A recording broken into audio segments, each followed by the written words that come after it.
Guys, ini serem. Sadar nggak? Beberapa dari kita belakangan ini ternyata reject Tuhan.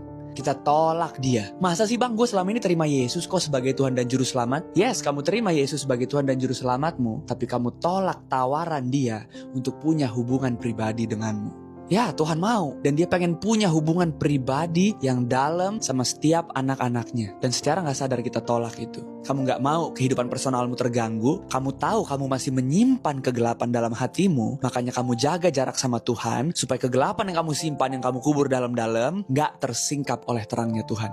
Katanya sih hidup harus balance. Pelayanan jalan, gereja jalan, dosa tapi tetap jalan juga. Kalau kamu nolak untuk punya hubungan yang personal sama Tuhan, jangan heran kalau hidup gak ngerasain Tuhan. Aduh, gue kalau doa udah gak rasa apa-apa lagi nih. Duh, Tuhan kemana sih? Kok gue gak ngerasa damai? Jangan salahin Tuhan. Kita yang gak mau kasih hati kita sepenuhnya untuk Tuhan. Kita gak mau nge-push diri kita duduk tiap hari, kasih waktu untuk cari wajah Tuhan, untuk berdoa, untuk muji, untuk nyembah dia. Kita gak mau. Males, rasanya bosen. Lebih seruan scroll sosmed. Bang Joel, percuma gue udah duduk tiap hari berdoa sama Tuhan, tapi gue gak rasa apa-apa. Kalian harus dengar firman Tuhan di Yeremia 29 ayat 12-13. Dan apabila kamu berseru dan datang untuk berdoa kepadaku, maka aku akan mendengarkan kamu. Tuhan bilang gitu. Apabila kamu mencari aku, kamu akan menemukan aku. Tuhan bilang gitu.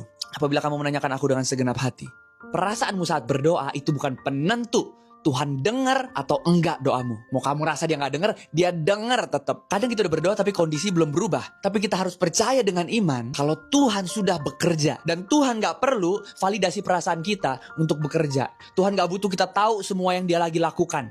Dia bekerja di tempat yang tersembunyi. Kita nih cuma mau yang instan sih. Sekali duduk doa Tuhan gak jawab, langsung kita gak mau cari dia lagi. Terus kita playing victim seumur hidup kita. Come on. Cari Tuhan setiap hari, berasa ataupun gak berasa. Tuhan memang layak dipuji setiap hari, layak disembah, layak ditinggikan. Mau kamu lagi sedih, mau kamu lagi senang, dia layak dipuji, layak ditinggikan. Jangan tolak tawaran Tuhan untuk punya hubungan pribadi dengan dia. Bangun, ambil, say yes. Duduk setiap pagi, konsisten. Cari wajahnya sebelum kamu memulai hari. Sebelum kamu tutup hari juga dengan tidur, cari wajahnya juga. Mengucap syukur dan berterima kasih karena Tuhan begitu baik. Dia Allah yang baik, dia Allah yang setia. Kalau kalian butuh bensin iman setiap hari, jangan lupa follow Everyday Faith Fuel. God bless you.